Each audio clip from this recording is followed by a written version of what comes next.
Hello नमस्ते, मेरो आजको न्यू भ्लगमा स्वागत छ सबैजनालाई। अस्ति मैले भिडियो हालेको थिएँ एउटा ड्रागन फ्रुटको कस्तो भएछ त्यो सानो बर्ड्स अहिले देखाउन जान लाग्छु म। अस्ति हालेको अहिले चाहिँ अस्तिको भन्दा ठुलो भइसकेको छ बर्ड्स चाहिँ हाम्रो। यो हेर्न सक्नुहुन्छ, अहिले अलि ठुलो भएछ। अहिले धेरै बर्ड्सहरू आए यहाँ पनि हेर्न सक्नुहुन्छ, दुईवटा छ यहाँनिर। अलि नदेख्ने रहेछ यताबाट हेर्न। यो दुईवटा छ यहाँ बर्ड्स, एउटा माथि छ एउटा तल छ।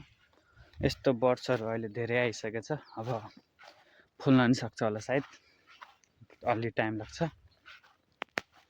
अनि यहाँ पनि देख्न सक्नुहुन्छ, यहाँ पनि बर्ड्सहरू आइसक्यो। यो बर्ड्सहरू अहिले अनि एउटै हाँगामा दुईवटा नि आए यो यहाँनिर। अनि अहिले चाहिँ अब हामी काम गरेर आएको थियौँ, म चाहिँ भ्लग बनाउन आएँ त। आज देख्न सक्नुहुन्छ घाम लाग्छ पुरै। हिजो मात्र पानी परेन, अस्ति त पानी परेको थियो, आज पनि सायद पर्न सक्छ होला। आजकल पानीको भरै छैन, बेलुका हुने बित्तिकै आजकल सधैँ पानी पर्छ। अनि यहाँ चाहिँ हाम्रो ड्रागन फ्रुट पनि भइसकेको छ यहाँनिर दुईवटा, तर यसलाई अझै पाक्न धेरै टाइम लाग्छ। हाम्रो समथिङ 28 दिन रेडी हुनलाई लाग्छ। 28 दिनमा चाहिँ 30-32 दिनमा पाक्छ हाम्रो ड्रागन फ्रुट। रोप्ने यहाँ माथि रहेछ, टपमा देखिँदैन। यहाँ दुईवटा चाहिँ रेडी भइसकेको छ। म क्यामेरा उता गर्छु, क्यामेरा उता गरेपछि देखिन्छ राम्रोसँग क्लियर। देख्न सक्नुहुन्छ, यस्तो चाहिँ यो ड्रागन फ्रुट हाम्रो रेडी भइसकेको छ यो।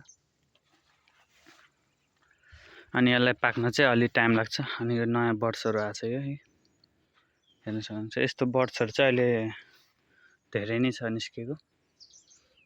म चाहिँ यहाँ फार्मभित्र छु अहिले।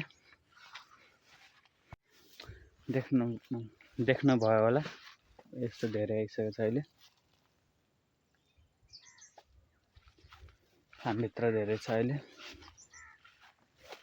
अनि म चाहिँ सोचेको थिएँ आज यता तलबाट नरायणीको भ्यू हेर्दै जाऊँ भनेको थिएँ, तर नेक्स्ट भिडियोमा नरायणीको भ्यू हाल्छु। अब जानुपर्छ उता साइड। अहिले चाहिँ त्यस्तो ड्रागन फ्रुट हाम्रो दुईवटा मात्र त्यहाँ देख्नुभएको छ होला, तर धेरै नै भएको छ त्यहाँ, 4-5वटा भएको छ। अनि त्यसलाई रेडी हुन अझै 1 महिना लाग्छ। तब तक जुन हाम्रो नयाँ बर्ड्सहरू छ त्यो चाहिँ रेडी हुँदै गर्छ। आजकल त्यस्तो भ्लग चाहिँ बनाउन खोज्दैन, बोरिङ लाग्छ।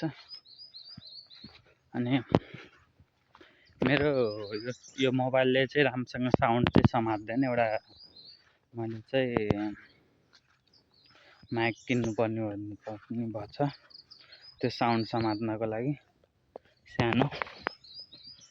अनि यसले चाहिँ अलि राम्रोसँग साउन्ड किन्न समात्दैन। मेरो एकचोटि मोबाइल फुटेको थियो, अनि त्यस भएर नि हुनसक्छ होला।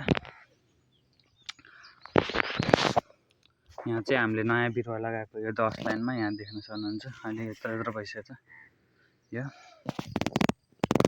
अनि ड्रागन फ्रुटहरू पनि भइरहेछ यता।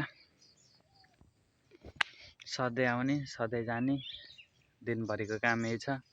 घुम्यो, कटिङ गर्यो, बस्यो ड्रागन फ्रुटमा। हस् त, आजको भिडियो यति नै। मिल्छु नेक्स्ट भिडियोमा।